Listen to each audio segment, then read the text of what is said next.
How does someone vanish without leaving a single clue behind?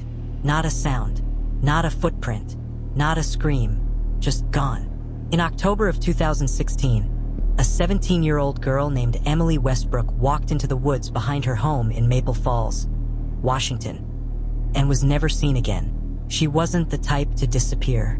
She wasn't reckless. She wasn't depressed. She wasn't running away from anything. Emily was a straight-A student, a bookworm. She loved sketching trees in her notebook. She had a cat named Mercury and a favorite hoodie she wore almost every day. She had friends.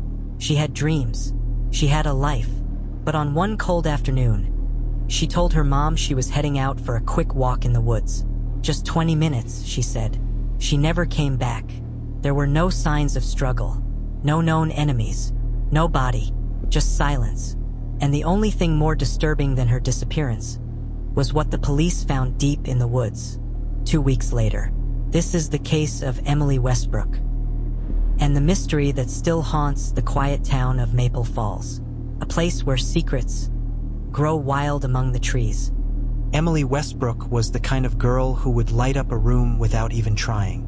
At 17 years old, she had a quiet confidence that drew people to her. Born and raised in Maple Falls, a small town tucked away in the lush hills of Washington, Emily had always felt connected to the forests and rivers that surrounded her home. Maple Falls was the kind of place where everyone knew everyone else.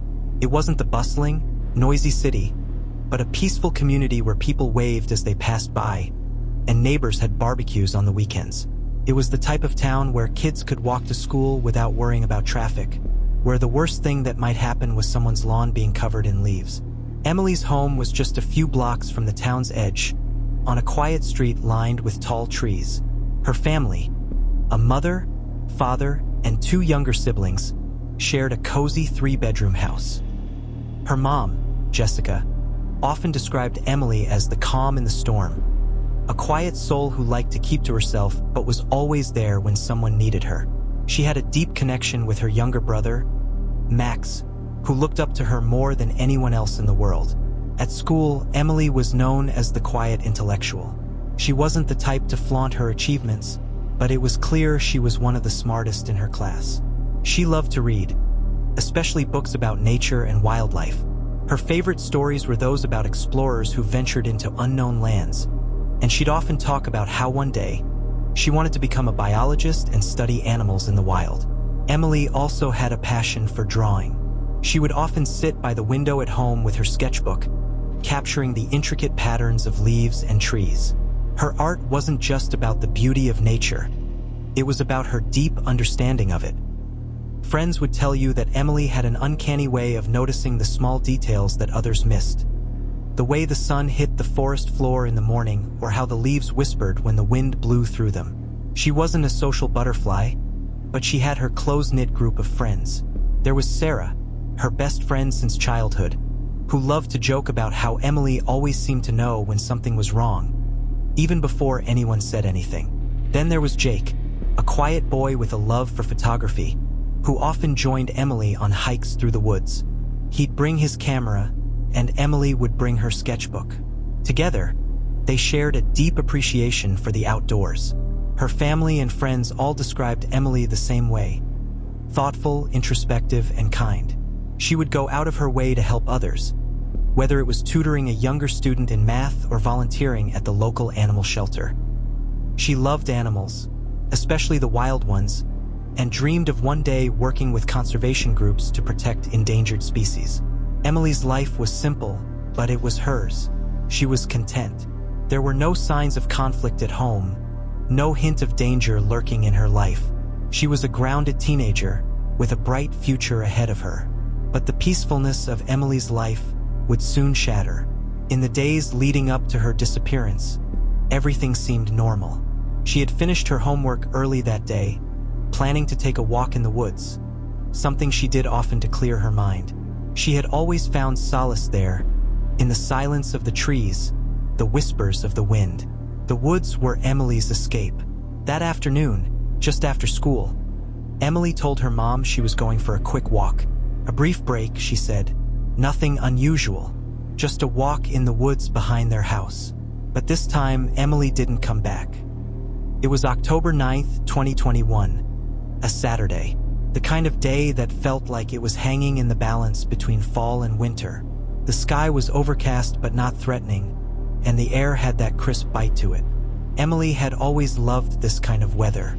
She said it made her feel calm, peaceful, alive. That afternoon, she told her mom she needed some fresh air and was going for a short walk. Jessica didn't think much of it. Emily had been doing that since she was a kid, taking solo walks through the nearby woods behind their home. She said it helped her think. She slipped on her favorite dark green hoodie, a pair of black jeans, and her worn hiking boots. She packed her small canvas backpack, the one she always used for walks, likely with her sketchbook, some pencils, and a bottle of water. No one saw her take anything unusual. No one had any reason to be concerned. Around 3:12 p.m., she stepped out the front door. Her mom remembered the exact time because she was folding laundry in the living room and heard the screen door creak. When she looked out the window, she caught a glimpse of Emily walking down the porch steps, earbuds in, head slightly down, as if already lost in thought. That would be the last time anyone in her family ever saw her. According to phone records, Emily received a text from Sarah at 3:19 p.m. It was a funny meme about their science teacher. Emily responded with a laughing emoji and, "LOL, he really said that?" Nothing out of the ordinary.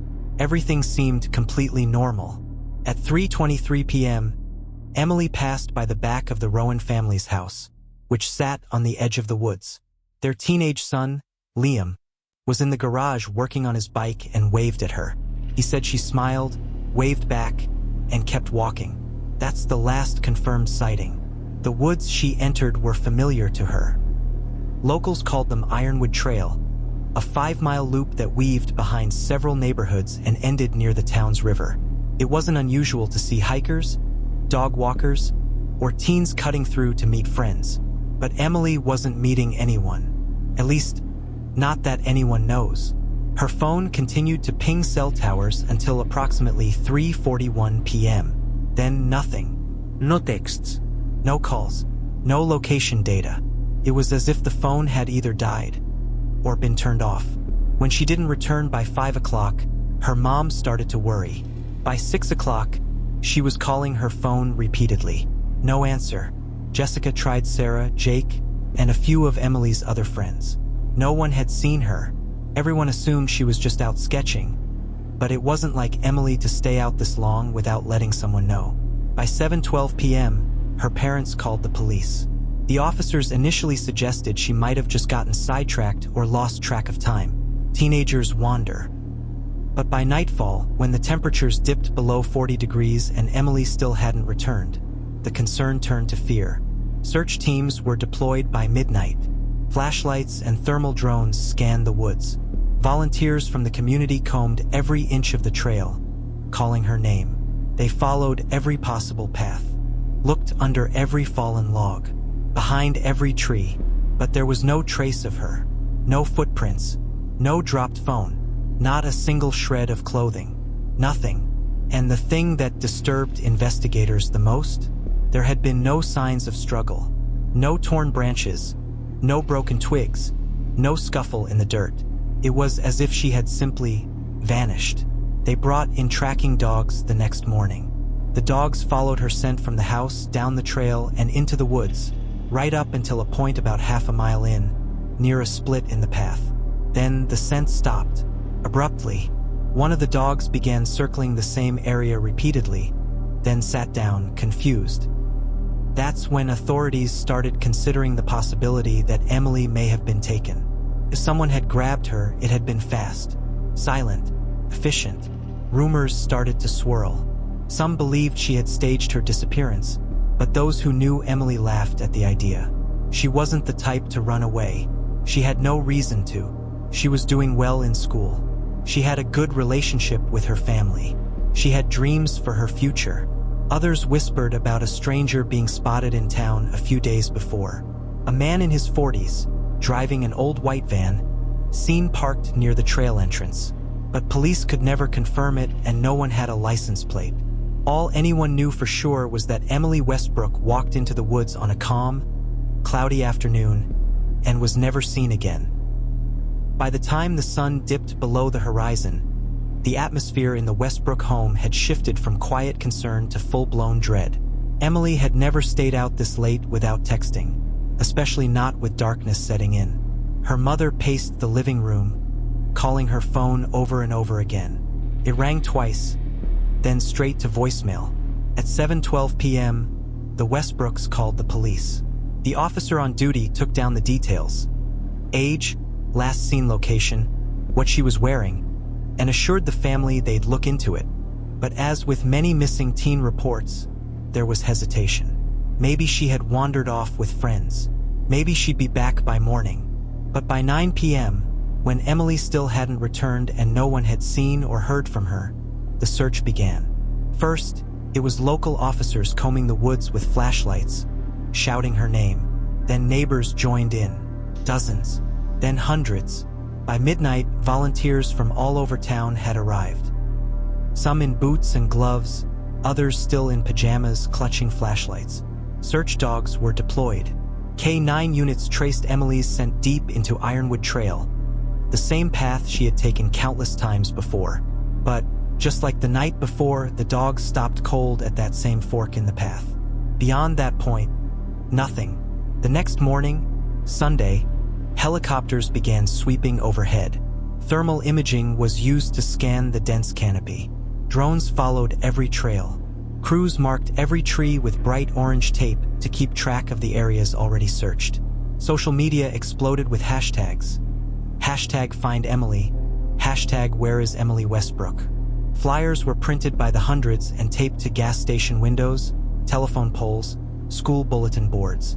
Her photo, warm eyes, gentle smile, stared out at the town like a silent plea. Then a clue. At around 1:40 p.m. on Sunday, a pair of volunteers, sisters from a nearby neighborhood, spotted something strange about 300 yards off the main trail. A single black hiking boot, half buried under leaves. It matched the pair Emily's mom said she had worn. Beside it, an odd depression in the ground.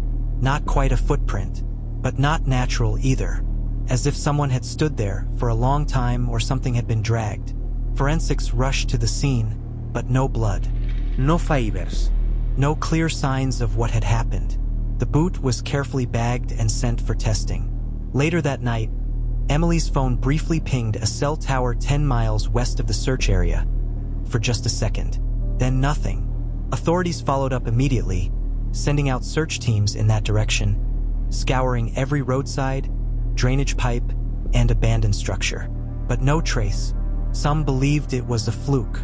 Others whispered it meant she'd been moved. By day 3, tension gripped the town. The news began to cover it nationally. Reporters camped out near the trailhead, broadcasting live updates. Headlines blared. Small town in panic as teen girl vanishes without a trace. The mysterious disappearance of Emily Westbrook. Ironwood Trail, the path that swallowed a girl. Rumors swirled like wildfire. Some claimed to have seen a shadowy figure watching from the trees. One woman said her dog refused to walk near the trail that morning, barking and growling at nothing. A few teenagers admitted to hearing strange howling sounds the night before Emily went missing, though no one could verify it. But the scariest part? There were no real answers, just more questions, more theories, and growing fear, because people don't just vanish in the middle of the day, not without someone seeing something, not without a trace, and yet, Emily had. As the days stretched on with no sign of Emily, speculation began to fill the void that facts had left behind. The town was gripped by theories. Everyone had an idea of what might have happened. Some grounded in reason, others chillingly strange. Theory 1. She ran away. The first theory police considered was the simplest, that Emily had run away. She was 17, old enough to feel trapped, young enough to make an impulsive decision. Maybe she just left, packed a small bag, vanished into the woods on purpose. Some pointed to her recent behavior. She'd been more withdrawn, skipping meals, spending more time alone in her room. A few classmates mentioned she seemed off that week. Her journal, found under her mattress, contained a few vague but unsettling entries. "I need to get out of here. No one really sees me. I feel like I'm disappearing already." But her close friends rejected this completely. She had plans: college applications, an art exhibition, a summer trip with her cousin. She never spoke of wanting to escape. She loved her family, and no money was missing from her bank account. Her phone charger, toothbrush, and sketchbook, the three things she never left without, were still in her room. Theory 2. Stranger abduction. The idea that a stranger had taken her began to take hold next. A few neighbors reported seeing a white pickup truck parked oddly near the edge of Ironwood Trail that morning. It wasn't local plates from out of state. The driver, a middle-aged man, stayed inside the truck for over 20 minutes without ever getting out. By the time police followed up on the tip, the truck was gone. No one had caught the plate. Surveillance footage from a gas station on the outskirts of town caught a similar vehicle heading toward the woods around 9:17 a.m., less than an hour before Emily would have been there. The image was grainy, no facial ID possible, but enough to raise eyebrows. Still, there was no concrete link, no tire tracks, no witness who could place that truck near Emily. A dead end. Theory 3. Someone she knew. The theory that chilled people the most was that the person responsible wasn't a stranger. It was someone she trusted, someone who knew her route, knew when she'd be alone, knew she wouldn't suspect a thing. A former tutor had messaged her 2 days before the disappearance. He'd been fired months earlier after several parents raised concerns over boundary issues. His message, simple: "I heard you're applying to art school. Want to catch up before you leave town?" She never replied. When questioned, he claimed he never saw her, that he just wanted to say goodbye. His alibi? A solo hike in another part of the forest. No witnesses, no proof. And then there was Ryan, the boy Emily had recently stopped texting. They had a short relationship the summer before, one that ended awkwardly. Friends said he had trouble letting go. One said he was obsessed, the kind who doesn't just move on. Ryan was brought in, searched, questioned, but again, no evidence, nothing solid, just suspicion. Theory 4. Something not human. As days passed, and the forest gave back no answers, some began to whisper of something older, something stranger. Ironwood Trail had long been the source of urban legends, tales passed down through generations. Stories of people hearing voices in the trees, lights with no source, and those who vanished without reason. Locals spoke of the Whistler of Ironwood, a figure from old folklore said to call out in the voice of a loved one, luring hikers deeper into the forest until they were never seen again. Of course, there was no proof, no photos, no evidence, just old stories. But when reason fails, fear fills the gaps, and even the most skeptical began to wonder. Theory 5.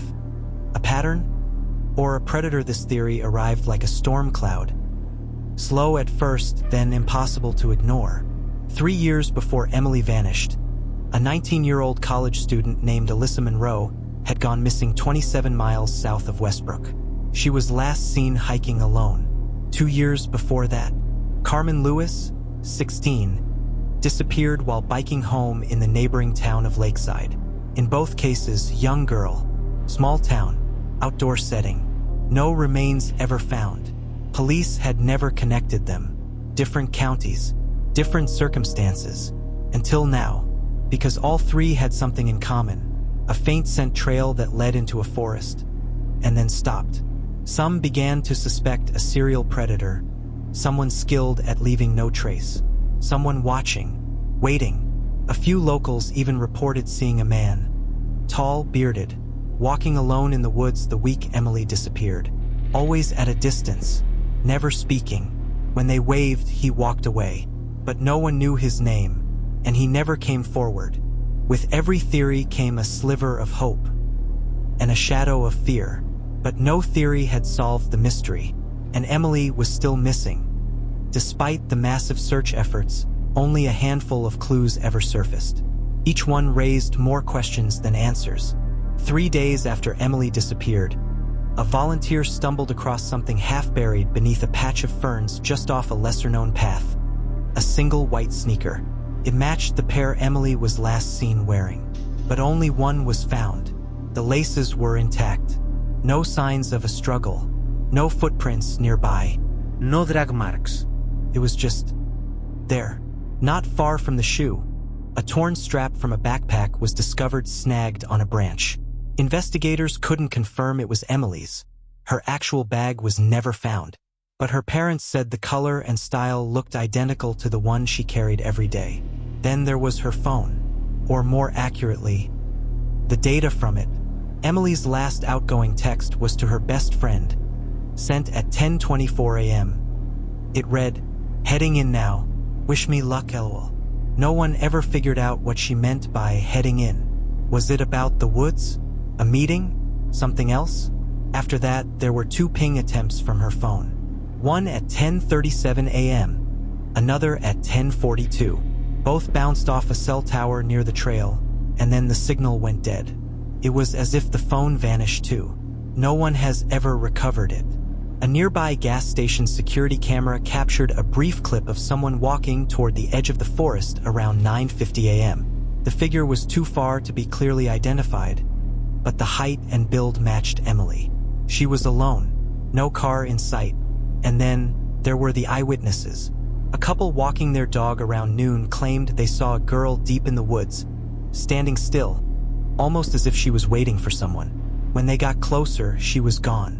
They assumed it was nothing, until the news broke later that night. Still, some details didn't sit right. Why would Emily go so deep into a wooded area alone? She wasn't an experienced hiker. She had no gear, no reason to be there. Why leave her favorite sketchbook behind, the one she carried everywhere? And if someone had taken her, why were there no signs of a struggle? No screams? No trail? The forest remained silent, and the few clues it offered felt more like riddles than answers. As of today, Emily Turner remains missing. No confirmed sightings, no new evidence. No suspects. It's been years. The initial search teams packed up long ago. The posters around town faded with time, and the woods that swallowed her up are just as dense, just as quiet. Authorities have officially labeled the investigation a cold case. That doesn't mean it's closed, but active efforts have slowed to a near stop. Tips still come in now and then, but none have led anywhere meaningful. Online communities, however, haven't let it go. Reddit threads, YouTube breakdowns, even podcasts have dissected every available detail, comparing maps, phone data, timelines. Dozens of theories swirl, some plausible, others bizarre. A few users even traveled to the woods themselves, hoping to uncover what police missed. Emily's family has never stopped searching. Every year, on the anniversary of her disappearance, her parents release a statement. Their most recent read, "We don't want closure. We want answers. And we want our daughter back." The case file still sits in a drawer at the local police department, reviewed occasionally, reread by new detectives, but ultimately still waiting. Waiting for the one piece that finally makes it all make sense. Until then, the mystery of Emily Turner is just that. A mystery. One that continues to haunt her town, and everyone who dares to ask, how does someone vanish without leaving a single clue behind? There's something deeply unsettling about the idea of vanishing. No warning. No goodbyes. Just gone. Emily Turner wasn't reckless. She wasn't troubled. She didn't leave behind a trail of chaos. She simply walked into the woods on an ordinary morning and was never seen again. To this day, no one knows why she went. No one knows who, if anyone, was waiting for her. And no one knows what really happened after 10:42 a.m. There are no final words, no clear trail, just fragments. A shoe, a broken strap, a text message that ended with a casual LOL. And for her family, her friends, her town, the silence is louder than any answer, because it means someone out there knows the truth. Someone knows what happened in those woods, and they've kept that secret for years. She walked into the woods and was never seen again, but someone,